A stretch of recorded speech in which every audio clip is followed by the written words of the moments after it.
ایک آدھ بچہ ہو جائے, کیونکہ کم ہوں گے تو مسئلے بھی کم ہوں گے, اسکول کی فیسیں کم ہوں گی, ایک دو ہوں گے ڈھنگ کے ہوں گے تو 8 10 15 20 ٹماٹر بیچیں گے, رکشا چلائیں گے. چھوڑو یار, اس سے بہتر ہے 2 ڈھنگ کے ہو جائیں.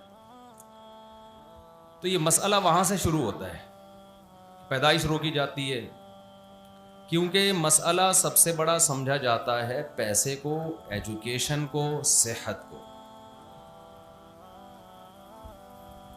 پھر جب پیدا ہو جاتے ہیں تو بچہ جب بڑا ہوتا ہے تو اس کے لیے بھی سب سے بڑا مسئلہ یہی, ماں باپ کے لیے بڑا مسئلہ ٹیوشن, اسکول میں نمبر کم کیوں آ رہے ہیں, یہ تو پیچھے رہ جائے گا تعلیم میں.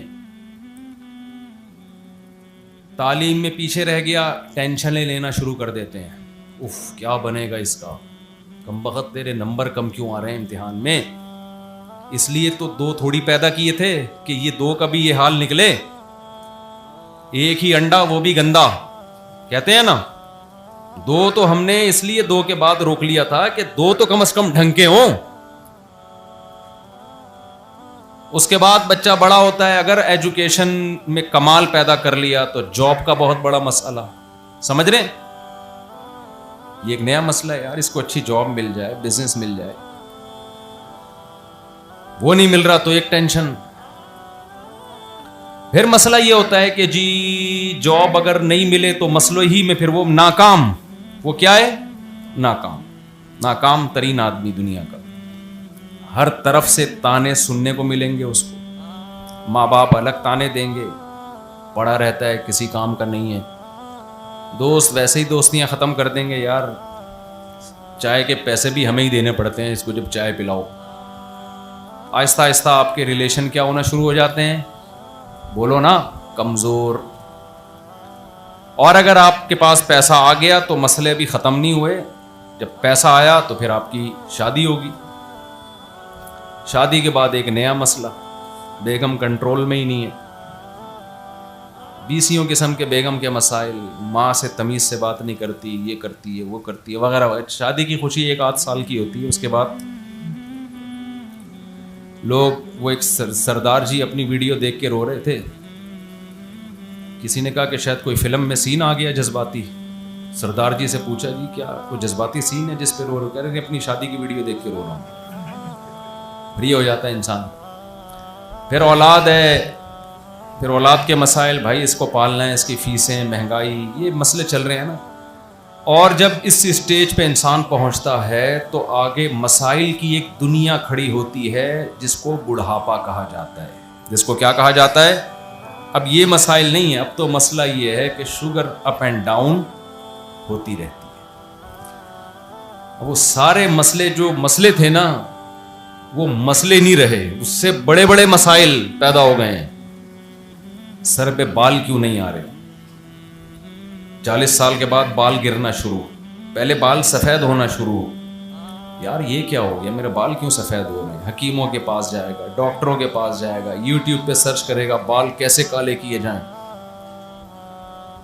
تھوڑے دنوں میں بال کالے تو دور کی بات, بال ہی نہیں رہتے سر میں. آدمی کہتا ہے سفید تھے تو صحیح نا, کوئی ایسی چیز تو تھی جس کو کالا کر سکتا تھا, اب تو وہ چیز ہی گئی. اب مسئلہ ہوگا بھائی میرے بال کیسے نکلیں گے سر پہ. ابھی بالوں کا مسئلہ ختم نہیں ہوا, کہتے ہیں نا گوڈے جواب دے گئے ہیں, گھٹنوں میں پین شروع ہو گیا ہے, کڈنی کا مسئلہ کھڑا ہو گیا, شوگر اپ اینڈ ڈاؤن ہوتی رہتی ہے, بلڈ پریشر, اس پہ لوگ خوش ہوتے ہیں میرا بلڈ پریشر نارمل ہے. یہ بہت بڑی کامیابی ہے, عظیم انسان ہے, 50 سال میں اس کا بلڈ پریشر کیا ہے, نارمل. یہ بہت عظیم انسان سمجھا جاتا ہے, بغیر دواؤں کے بلڈ پریشر کیا ہے, نارمل ہے بھائی, عظیم انسان. لوگ اس سے دم کروا رہے ہوتے ہیں کہ آپ کو بہت پہنچے ہوئے بزرگ ہیں, آپ 50 سال کے ہو گئے اور آپ کا بلڈ پریشر کیا ہے, نارمل ہے. یہ بہت بڑی کامیابی ہے. تو اتنے مسئلے آگے جا کے بالآخر اطلاع آتی ہے کہ حضرت کا انا للہ ہو چکا ہے, حضرت کا جنازہ ہے, اور اتنے بج کے اتنے منٹ پہ نماز جنازہ ہوگا, جو حضرات آنا چاہتے ہیں وہ تشریف لے آئیں.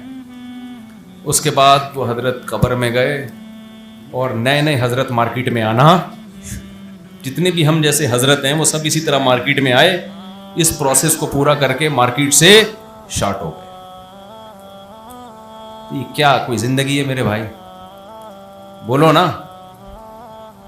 یعنی جس کے مسئلے پورے ہو گئے وہ بھی انجام کیا ہے؟ موت. جس کے مسئلے پورے نہیں ہوئے اس کا انجام بھی کیا ہے؟ موت. جس کو بلڈ پریشر ہائی رہتا ہے اس کا انجام بھی موت. جس کا نارمل تھا تو وہ کون سا قیامت کا اعلان کر کے جائے گا؟ ہے بھائی. مجھے یاد ہے بچپن میں ہمارے محلے میں, یار یہ مائک کی آواز عجیب سی نہیں ہو رہی, گونج رہی ہے.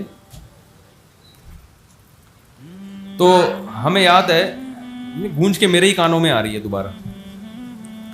بچپن میں ہمارے محلے میں کسی بزرگ کا انتقال ہو گیا, 55-60 سال ان کی عمر تھی. کوئی بزرگ ہونے میں بھی اختلاف تھا کہ ابھی بزرگ ہیں بھی کہ نہیں ہیں.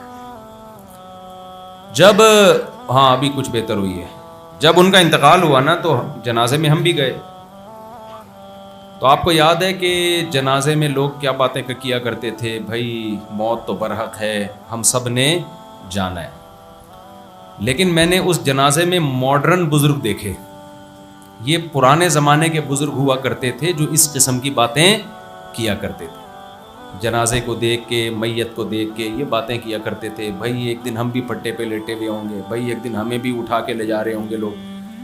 اب جب ماڈرن دنیا ہے نا تو اس میں یہ باتیں نہیں ہوتی. ماڈرن دنیا میں یہ باتیں ہوتی ہیں کہ کیوں مرے یہ, ان کی وجہ, ڈیتھ کی وجہ پہ غور کرو. تو باتیں ہو رہی تھیں. کچھ لوگ کہہ رہے تھے اصل میں ڈالڈا والڈا آ گیا ہے آج کل, کوکنگ آئل صحیح نہیں ہے, غذائیں صحیح نہیں ہیں, اس لیے مرحوم جلدی چلے گئے. 55-60 سال میں تو نہیں جانا چاہیے تھا, تھوڑا 5-6 سال ابھی نکالنے چاہیے تھے. کوئی کیا کہہ رہا ہے, کوئی کیا کہہ رہا ہے. میں بچہ تھا اس وقت, لیکن مجھے ان کی یہ باتیں بہت بری لگ رہی تھی کہ یہ موقع نہیں ہے یہ باتیں کرنے کا. جیسے ایک امام صاحب نے نکاح پڑھایا, میرے پاس ان کی کمپلین آئی. نکاح پڑھاتے ہوئے وہ شوہر سے کہہ رہے ہیں کہ بھائی ٹھیک ہے میں نے قبول کیا, وہ فلاں کو تمہارے نکاح میں دیا, لیکن ایک بات یاد رکھنا, طلاق دینا ہو تو شریعت کے مطابق دینا, اور 3 طلاقیں دینا حرام ہے, ناجائز ہے. تو پہلے یوں کرنا, پھر یوں کرنا, پھر ایسے کرنا, پھر اگر مجبوری ہو تو دے دینا, ورنہ نہیں دینا. مجھے اطلاع ملی, میں نے کہا یار مسئلہ تو ٹھیک بیان کر رہے ہیں لیکن یہ موقع نہیں ہے. نکاح کی مجلس میں طلاقوں کی باتیں کرنا شروع کر دیں تو عجیب سی بات ہو جائے گی نا. کیا خیال ہے؟ ہر صحیح بات ہر موقع کی نہیں ہوتی. کچھ موقع ہوتے ہیں ان پہ وہ موقع کی بات ہی اچھی لگتی ہے. خوشی کا موقع ہے, آپ طلاقوں کی باتیں کر رہے ہیں. ایک صاحب تھے, ہمارے بیانات بہت سنتے تھے. انہوں نے کہیں شادی کا پیغام بھیجا, بات طے ہو گئی تو خود ہی سے کہہ دیا کہ اگر حالات صحیح نہ ہوئے, میری بیوی سے نہ بنی تو میں دوسری بھی کر سکتا ہوں. میں دوسری بھی اگر پھڈے ہو گئے تو میں کون سی پھر دوسری شادی بھی کروں گا. وہ لڑکی والوں نے رشتہ ہی توڑ دیا. مجھے آ کے بتانے لگے کہ دیکھو یار صاف گوئی کا زمانہ نہیں ہے. میں نے کہہ دیا تھا اگر ہمارے پھڈے ہوئے تو میں دوسری شادی بھی کر سکتا ہوں. میں نے کہا یہ صاف گوئی نہیں, صاف گوئی یہ ہوتی ہے کہ آپ بولتے کہ پھر بھی اگر مسئلہ نہ بنا تو میں منہ بھی توڑ سکتا ہوں, اور اگر پھر بھی ہماری آپس میں نہ بنی تو میں طلاق بھی دے سکتا ہوں. تو پوری بات کرتے نا. اور اگر خدا نہ خواستہ اس نے مجھے قتل کرنے کی کوشش کی تو میں اس کے سر میں گولی بھی مار سکتا ہوں. اگر مگر لگانا شروع کر دیں تو اس کی تو میرے بھائی ایک بہت طویل فہرست ہے. تو پاگل آدمی, تیری شادی ہو رہی ہے تو خوشی منا, تو محبت کی باتیں کر کہ ماشاءاللہ میں آپ کی بچی کو اچھا رکھوں گا. کوئی پولیو کے قطرے والا واقعہ سنا آپ لوگوں نے؟ ایک بڑا زبردست واقعہ ہمارے پاس. یہ واقعہ برائے واقعہ نہیں سنا رہا, میں بتا رہا ہوں کہ جنازے پہ جو کرنے کی باتیں ہوتی ہیں وہ بھی لوگوں نے چھوڑ دی ہیں. وہ ڈالڈے اور دیسی گھی کی باتیں ہو رہی ہوتی ہیں جنازوں پہ کہ کیوں مرے یہ. او بھائی بندہ مر گیا, تم نے بھی کل مرنا ہے, تم نے بھی کل پھٹے پہ لیٹنا ہے, آخرت کی فکر کرو. یہ ڈالڈا یہ یہاں ٹاپک نہیں ہے. یہ کلینک میں ڈاکٹروں پہ اچھا لگتا ہے یہ ٹاپک, یا کسی اور مجلس میں بیٹھ کے بات کرنا دیسی گھی کھانا چاہیے کہ ڈالڈا کھانا چاہیے. میت پہ تو آپ سوچیں کہ بیٹا تو ڈالڈا کھائے گا یا دیسی گھی کھائے گا, آنا اسی پھٹے پہ ہی ہے. تو نے بتاؤ یہاں مجھ سمیت آپ میں سے کوئی ایسا ہے جو پھٹے پہ نہیں لیٹے گا؟ بتاؤ نا میرے بھائی، کوئی ایک ہے جو کہے میں پھٹے پہ نہیں آنے والا؟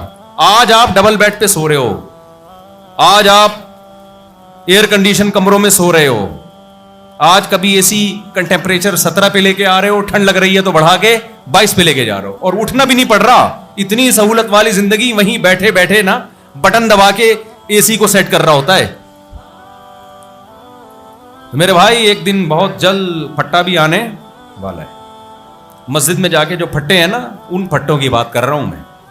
جنازوں کے پھٹے یہاں بھی رکھے ہیں امام صاحب، کوئی پھٹا ہے ذرا اگلے بیان میں نا وہ پھٹا یہاں لا کے رکھے. ایک ایک بندے کو لیٹ کے اس پہ پریکٹس کرواؤں گا. لیٹ جا بھی پریکٹس کرنی چاہیے. لیٹیں، کروٹیں لیں اور بولیں آج تو میں خود ہل رہا ہوں، کل کوئی ہلائے گا تو ہلوں گا، ورنہ ہلوں گا بھی اپنی مرضی سے نہیں. چاہے دیسی گھی کھاؤ یا ڈالڈا کھاؤ، کچھ بھی کھاؤ. جو دیسی گھی بنانے والی کمپنی ہے وہ خود پھٹے پہ لیٹی ہوئی ہوتی ہے.